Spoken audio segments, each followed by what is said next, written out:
Medical শিক্ষার মান উন্নয়ন, হাসপাতালের সক্ষমতা বৃদ্ধি, প্রয়োজনীয় জনবল নিয়োগ এবং চলমান উন্নয়ন প্রকল্প বাস্তবায়নে সরকার অগ্রাধিকার ভিত্তিতে কাজ করছে বলে জানিয়েছেন স্বাস্থ্য ও পরিবার কল্যাণ প্রতিমন্ত্রী অধ্যাপক ডাক্তার এম এ মুহিত। সকালে চট্টগ্রাম মেডিকেল কলেজে শিক্ষক ও শিক্ষার্থীদের সঙ্গে এক মত বিনিময় সভায় তিনি একথা বলেন। এ সময় শিক্ষার্থীরা শিক্ষার পরিবেশ, আবাসন সংকট, অবকাঠামোগত উন্নয়ন, আধুনিক চিকিৎসা সরঞ্জামের স্বল্পতা এবং হাসপাতালের বিভিন্ন সমস্যা তুলে ধরেন। সেইভাবে কাজ করব না।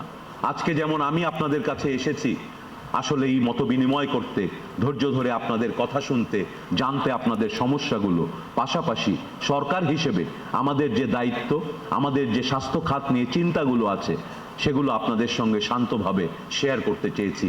যে কোনো সমস্যার সমাধানে দুটো জিনিস অপরিহার্য বড় স্কেলে করতে গেলে, একটি হচ্ছে আর্থিক সক্ষমতা, আরেকটি হচ্ছে প্রশিক্ষিত জনবল।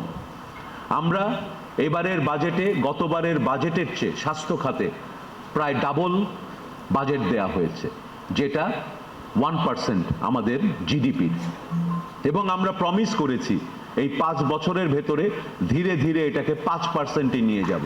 অর্থাৎ এখনকার তুলনায় আগামী 5 বছরের মধ্যে 5 গুণ বাজেট আমরা বরাদ্দ করব স্বাস্থ্যের উন্নয়নে।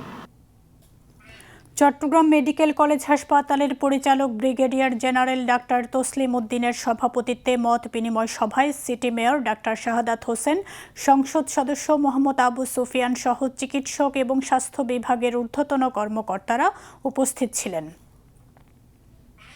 পরে স্বাস্থ্য প্রতিমন্ত্রী চট্টগ্রামের পাহাড়তলী চক্ষু হাসপাতাল পরিদর্শন করেন এবং সংশ্লিষ্টদের সাথে এক মত বিনিময় সভায় মিলিত হন। এ সময় ভূমি ও পার্বত্য চট্টগ্রাম বিষয়ক প্রতিমন্ত্রী ব্যারিস্টার মীর মোহাম্মদ হেলাল উদ্দিন, সংসদ সদস্য সাঈদ আল নোমান উপস্থিত ছিলেন।